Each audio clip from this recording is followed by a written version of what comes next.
bountiful harvests, a tour of the California garden, some things for you to do this month, a cool product review, all this and a lot more in today's episode of California Gardening.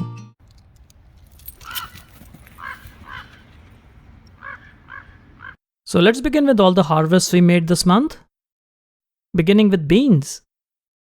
Now October is a month where the bean plants would start to grow very well during the beginning of the month, and by the end of the month it will slow down. And we were growing our beans on this trellis, which is an arch between the two raised beds that we have. And you can see that in the beginning of October, this plant was loaded with beans. In fact, we had trimmed the plant last month so that the plant grows new leaves and new shoots. And you can see that it has paid off very well. There are a lot of beans on this plant and we are harvesting a lot of beans in the beginning of October. However, as the month goes by, you can see that due to the cooler weather, the bean production is not that high anymore. You still have a lot of beans on the plant, but they are not as many as we started the month with. Eggplants. We began harvesting the small Indian eggplants in the beginning of the month, and you can see that this is growing pretty well for the month of October. Now eggplant is a warm season crop, so as soon as the temperatures start going down, you can see a slowdown in the production of eggplants. And we are harvesting these eggplants when they are smaller. That way we can just stuff them with spices and cook them. It's a very nice way to cook these eggplants. And remember to keep fertilizing your eggplants every now and then so that you keep getting good harvest throughout the month. And just look at our harvest here, beautiful looking eggplants. And we also harvested the medium purple eggplants that were growing in the raised bed. And these are slightly larger eggplants, not as large as the Aswad eggplants, but more like a medium size. And they were growing very nicely in our raised bed, as you can see. And this is another nice eggplant variety that I tried for the first time this year. And it has produced quite a lot of good eggplants, as you can see. And this is how our harvest looks like, beautiful looking purple eggplants. And we also had our black moon eggplants. These were overwintered from last year and they're still growing okay. The production has definitely slowed down and we harvested a couple of eggplants, as you can see here, beautiful looking eggplants. And we also had our early long eggplants growing in a container. And as you can see here, these are growing quite well. And they have slowed down as well, as you can see. Not as prolific as they were last month. But I really love these long eggplants. These are very flavorful, very nice eggplants, and they also produce very early, which means that once they start flowering, you can see that the fruits are formed very quickly after that. So let's go ahead and harvest all of these beautiful looking long eggplants. And we grew 2 of these eggplants in one whiskey barrel sized container, as you see here, which is quite a lot of space for these plants to grow. So all in all, you can look at our harvest here. We harvested a lot of eggplants from our garden, beautiful looking eggplants, and that too of different varieties. Moving on to hyacinth beans. We were growing hyacinth beans in the ground. As you can see here, the plant is quite large. And we started harvesting these hyacinth beans from the beginning of the month.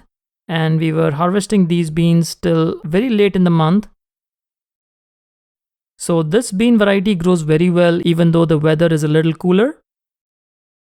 And you can see beautiful bunches of hyacinth beans being harvested. And look at our harvest here, beautiful looking hyacinth beans. And we continued harvesting these beans as the month went by. And you can see that the plant is quite loaded with these beans. Now once again, hyacinth beans must be cooked before you eat them. And while harvesting hyacinth beans, you can leave the ones that have the flowers on them.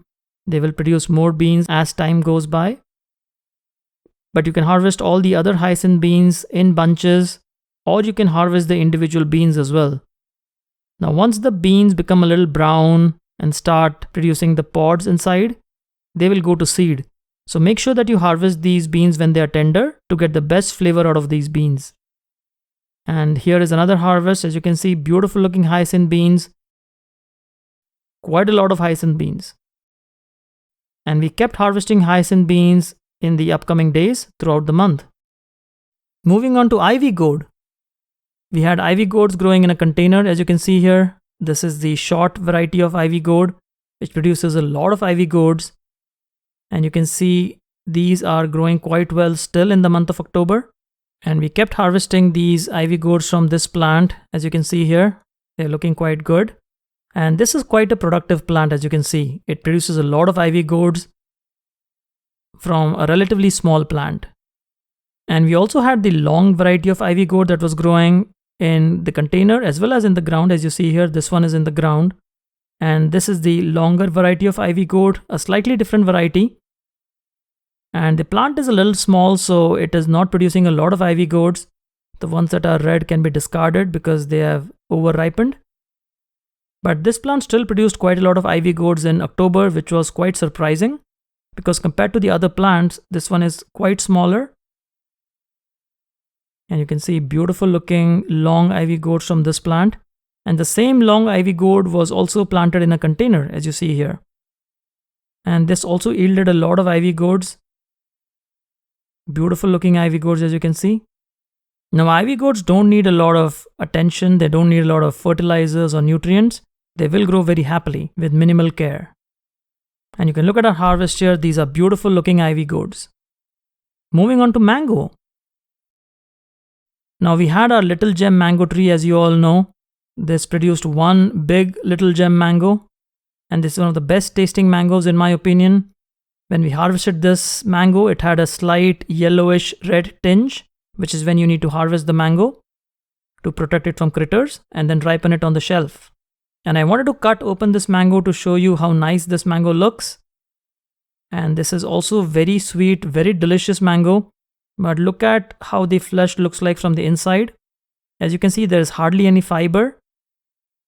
Just beautiful soft flesh of the mango that you can eat.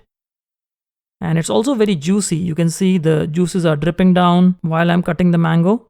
And this mango is extremely delicious, very sweet, very nice, good quality mango. And hopefully we get more mangoes in the next season. And the best thing about this mango is that the mango has a lot of flesh compared to the seed itself. So it does have a seed in the center. It's a relatively medium-sized seed compared to other mango varieties. So you get to eat a lot of the flesh, which is nice. But all in all, this was a very good mango variety to grow and we were very happy with our harvest. Moving on to our moringa harvest. We started harvesting the moringa pods. There were a lot of low-lying pods, as you can see here. We started harvesting those first just because they were easier to reach. But they have grown into a decent size that they can now be harvested. And we've been harvesting moringa for the past 2 months. And as you can see, the tree has grown quite big. The moringa pods themselves have become quite big as well and are ready for harvest. Now, to harvest the ones that are high up on the tree, we use this makeshift fruit picker. And it does a good job of helping us harvest these moringa pods. And you can see our harvest here, beautiful looking moringa pods. And here are some more from the lower portion of the tree. Now the tree had become quite large, but it still has branches which are hanging down, which enables us to harvest these pods from the bottom part. And here is yet another harvest. As you can see, a lot of moringa pods harvested. And finally, we had to cut off some branches of the tree as the tree had grown quite big. So we harvested a lot of moringas during that process. And here is one more huge moringa harvest. These are the moringa pods and they are very beautiful. Okra. We were growing the Nombo giant okra in containers. And you have seen us harvesting this okra variety for quite some time now. And this is a great okra variety to grow in your home garden. You can look at our harvest here, beautiful looking okras. And we were also growing the emerald okra in our raised bed. Now in the month of October, the okras have definitely slowed down. But the beginning of October was still quite warm here in Southern California, which helped the okra plant grow a lot more pods than we expected. So usually by October, the okra plant would start slowing down significantly, but we still had some warmer weather, which was a good thing for okra plants. And we did harvest quite a lot of pods. Now remember that you need to harvest these pods when they are tender to get the best harvest. And look at our harvest here, beautiful looking emerald okra. And back to the Nombo giant okra in a few days. We had more pods growing and we harvested a few more pods. And the Nombo Giant has become one of my favorite okra varieties to grow. And back to the emerald okra on the raised bed. You can see here beautiful looking okras once again in just a few days. And we all love eating okra. By the way, if you haven't tried okra, give it a shot. It's one of the best vegetables you can eat, and it's also very delicious. And every few days we had quite a lot of harvests. The whole month of October was a great month for growing and harvesting okra. Peppers. We were growing peppers in several places in the garden, and this plant is growing in the ground. It produced a lot of peppers, as you can see here. Once again, green peppers are a warm season crop. So in October, it slowed down quite a bit. So we are just harvesting probably the last few peppers from this plant. And these are quite big peppers, as you can see. They've grown quite well. And bell peppers are not easy to grow. You need to make sure that you feed them worm tea every 15 days or so for some nice looking bell peppers. And here are some harvests from the raised bed as well. And here is a pepper harvest. Beautiful looking green bell peppers. Radish. We were growing radish a little early in the season. Well, October is not really early, but we had a warm October this season. And this is the Minowace type radish that's growing in a container. And due to the heat, you can see that the radish roots have not developed that well. Radish needs cooler weather, lots of moisture in the soil, not hot and dry conditions like you see here. But it was quite unexpected that we would have so much heat in October. Some of the roots were good though. You can see some big roots being harvested. But overall, the Minowace type radish has bigger roots in general, at least from the ones that we grew for the last few years. They have produced quite big roots. But these radishes, you can see, they're not that big, but it's still a decent harvest for the month of October. And here is how they look like after they've been washed. It's a decent enough harvest of radishes for the month of October. Ridge gourd, also called Chinese okra. We harvested so many ridge gourds from our garden this month that it easily surpassed all the other harvests from our garden. Every few days we came to our garden, we saw these ridge gourds and we harvested them. And ridge gourds have a very unique taste. I would highly recommend that you try out eating a ridge gourd before you start growing it in your garden. But for those of you who have eaten ridge gourds, you will know that this is a fantastic vegetable to grow in your home garden. And some of the ridge gourds will be quite bulky and large. You can leave them to go to seed and then harvest the rest of the tender ridge gourds. And here is another tender ridge gourd that we are harvesting. And the ridge gourds that are a little mature can be left to go to seed so that you can grow ridge gourds in the next season as well. And here are a few more harvests of ridge gourds. As you can see, it was a great month to grow and harvest ridge gourds. Snake gourds. Probably the plant that was the slowest growing this month was snake gourds. And the snake gourd plants have completely slowed down. But you can see that we still got a late harvest of these snake gourds. And the reason they are called snake gourds is because they look like snakes. They literally look like snakes, as you can see here. Very unique looking vegetable and a very acquired taste. But it was a pleasure to grow snake gourd in the garden this month. Strawberry guavas. One of my favorite fruits to grow is strawberry guava. And you can see we got a bunch of strawberry guavas that ripened this month. And these are very delicious fruits. In fact, these fruits are quite irresistible. Once you harvest them, you feel like eating all of them, which is exactly what I did. But I loved growing strawberry guavas in the garden.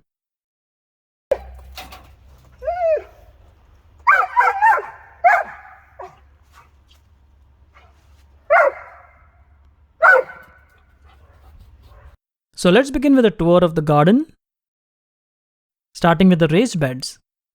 In our first raised bed, we have a lot of plants growing. You can see tomatoes, you can see the sweet potato plants, as well as the ash gourd plants.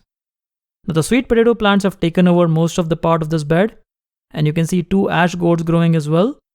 And we also have our emerald okra, which is quite slow now. You can see the leaves have dried up.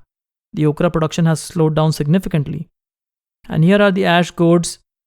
Once again, very late in the season, but we still are seeing 2 ash gourds growing from the volunteer plants that grew from the compost that we added on these raised beds.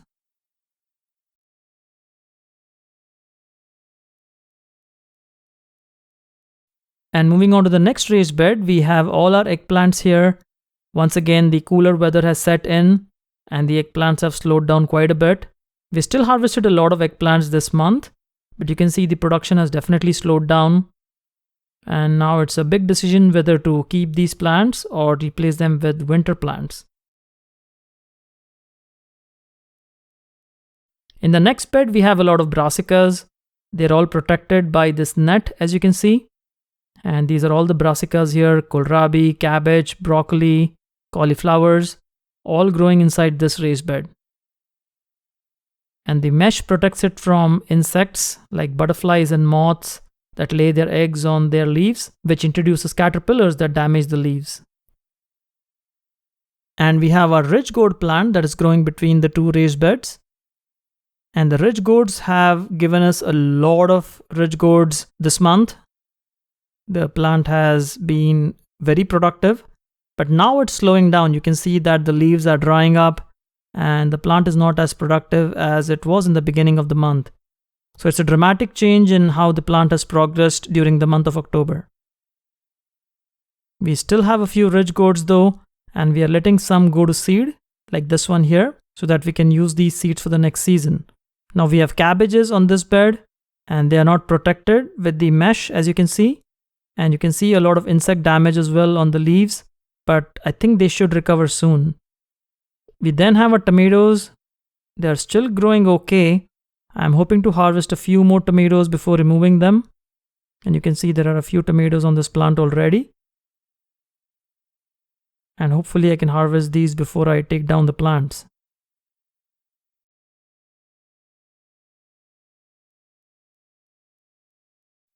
In the next raised bed, we have all our ivy gourd plants on the back growing along the trellis.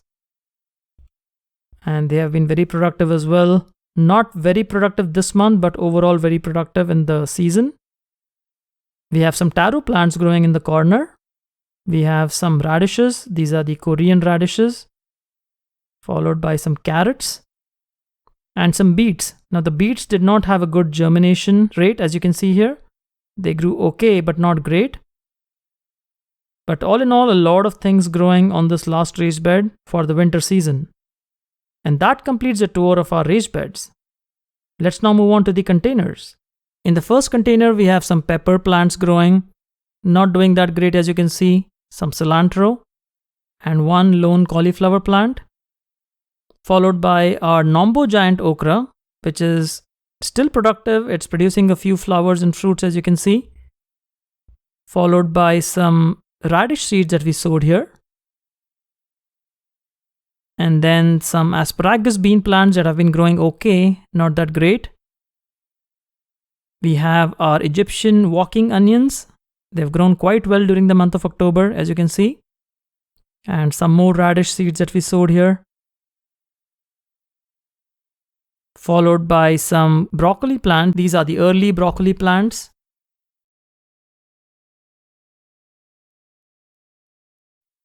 Followed by some cauliflower plants. And then we have our ace tomato plant. Now this tomato is not doing that well. I may remove it for some other plant soon. And then we have our emerald okra. You can see that the okras are still being produced on the plant. We have our ivy gourd plant. This is the long ivy gourd that's growing in a container. We have our mint plant that's also doing okay after the haircut that it received. And then we have our turmeric plant. You can see the leaves are drying up due to the cold. We have our potato onions that are growing okay. We then have another Nombo giant okra plant, once again slowing down, but has grown quite tall, as you can see. We sowed some cilantro seeds here, and you can see the plants have grown well. Followed by a broccoli plant that's quite big, one of the biggest broccoli plants we have. And then we have our carrots. These are ready for harvest, and I will be harvesting them very soon, probably in a week or so. We have our dwarf kale plants that are doing okay. A lot of insect damage on that. Our taro root has gone crazy. You can see the plant has become quite big here in this container. And finally, we have the aswad eggplant on this side. And you can see a big eggplant growing here. And on the other side, we have our longevity spinach plant, followed by some beans. These are the pole bean plants. And they are producing some beans, as you can see here. We then have our ivy gourd plant that's doing okay. The early long egg plant is almost done. We're ready to remove this and plant something else now. And we just planted some more broccoli plants in this container. And I'll show you how to protect these broccoli plants against insects. I'll put some products in the video description and comments below. In our green stalk leaf planter, we have a lot of strawberry plants growing. You have seen our strawberries growing for the past few months. And the strawberry production has slowed down now. You can see it's a mix of having very hot days and very cold days. And the strawberry plants don't like that. In our green stalk classic planter, we have a lot of onions growing. You can see the onions are doing quite well and have grown quite big since we planted them a couple months ago. And all in all, the green stalk classic planter is a great way to grow onions because you can grow a lot of onions in a very small space.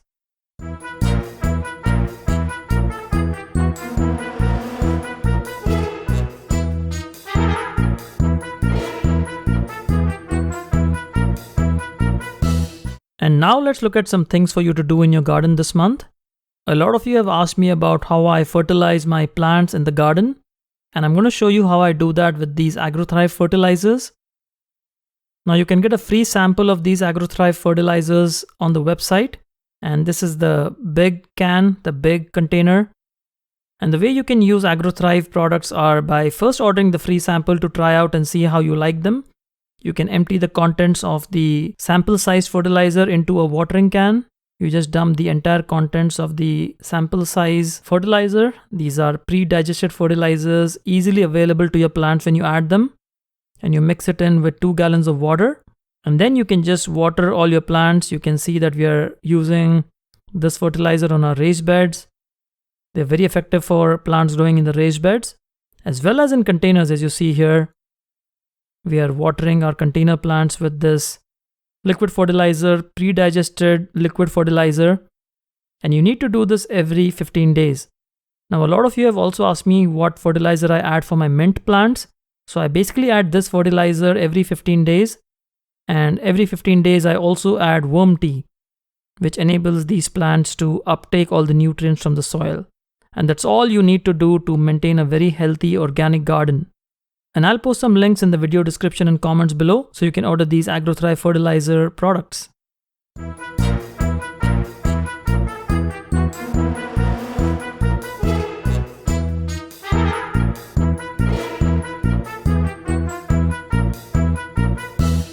And now let's move on to our gardening products section. Today, we will be reviewing a smart Wi-Fi irrigation timer from Rainpoint, which doubles up as a smart socket as well, as you will soon see. Now, irrigation timers used to be the classic design with displays like this, manual controls, not smart, and could not be controlled wirelessly. In 2022, things have changed, and devices like irrigation timers have become smart, very smart.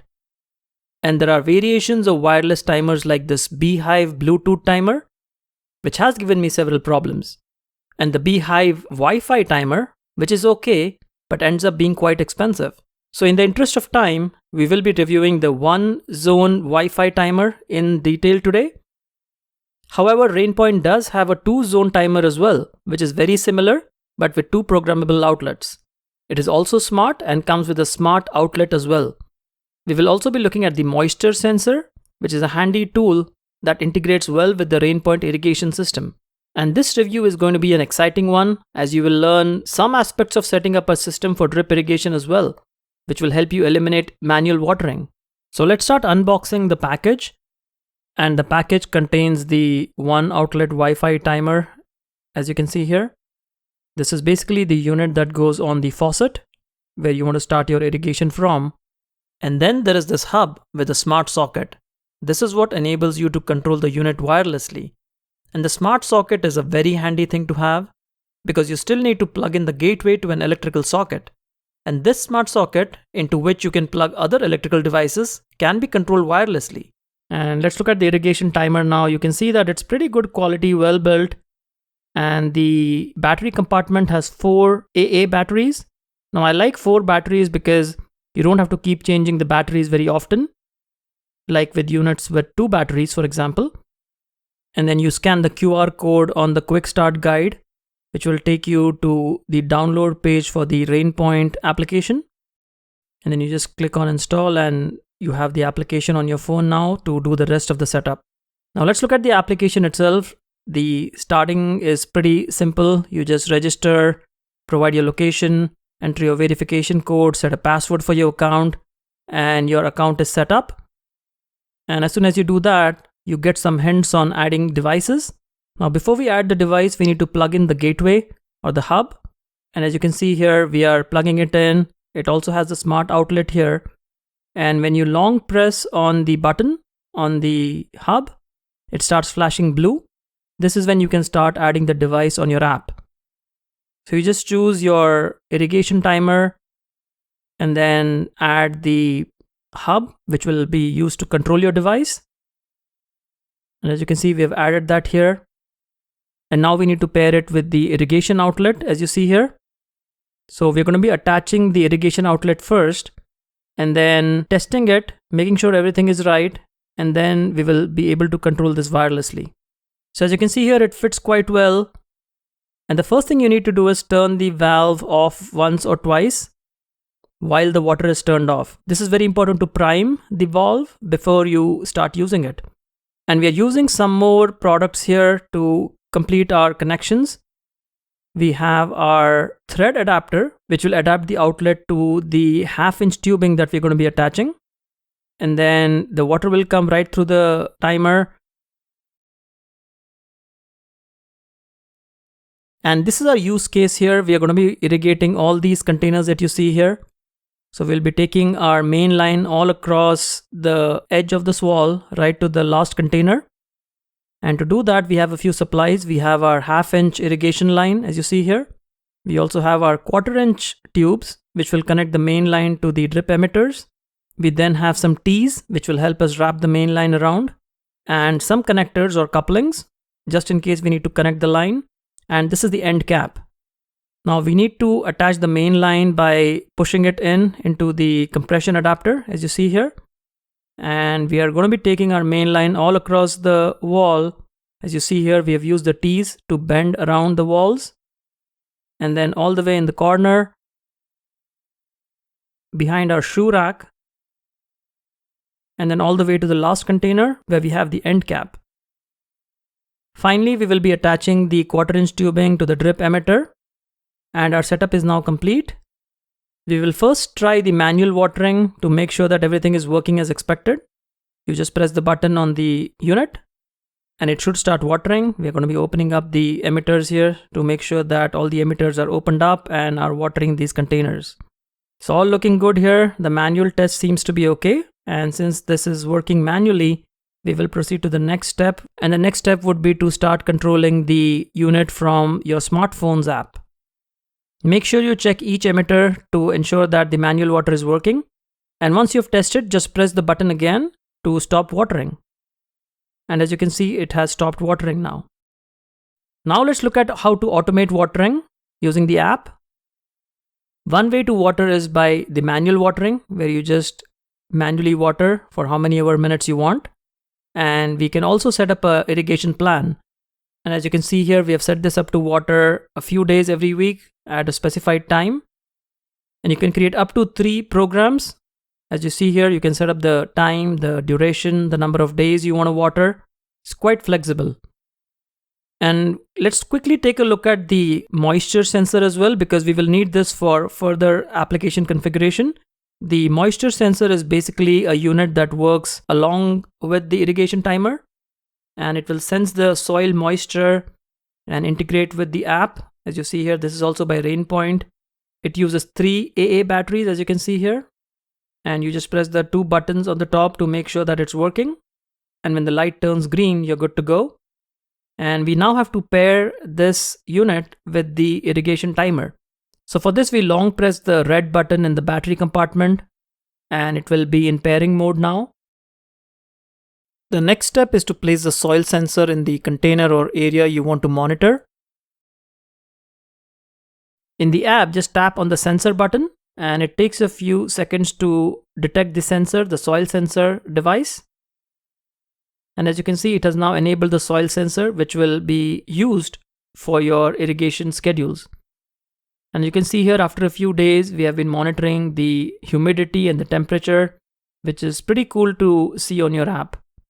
Now, how this integrates with the actual RainPoint app is something I did not get time to test, but I will be testing it as I use this product on a daily basis. And you can also add smart scenarios, just like your Alexa enabled apps. You can add scenarios where you can schedule your irrigation timer to start at a particular time on a particular date. And these are just commands that can be easily programmed. So for example, here we are creating a smart routine for the Wi-Fi timer to start at a particular time, and then create the same smart task to stop the timer. And then we're going to create a similar routine to stop the timer. So it's a pretty handy way to set up your schedule as well. So if you don't want to set up an automated irrigation schedule, you can set up smart schedules like this.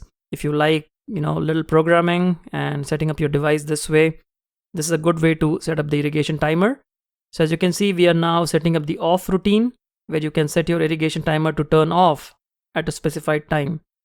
And you can use smart schedules to create routines for your smart socket as well.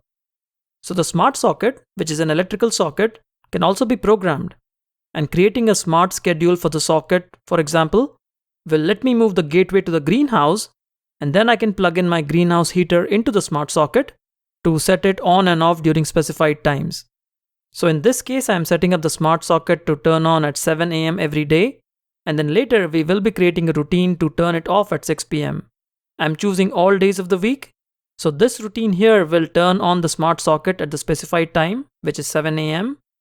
And then you add another task to turn the socket off at 6 p.m. And that's how you use the smart electrical socket, which is pretty cool.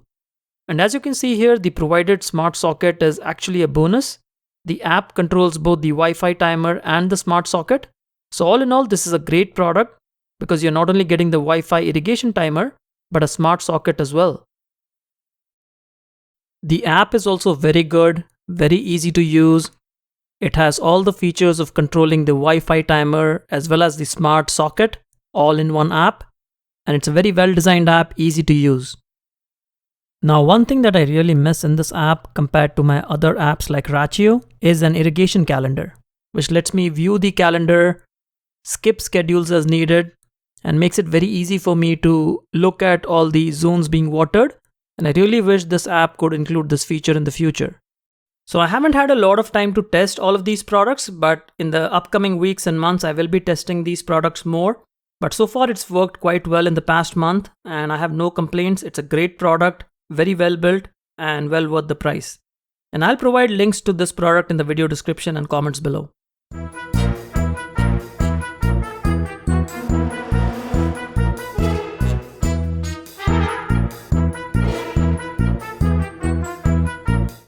So there we have it, folks. That was our episode on the California garden for the month of October.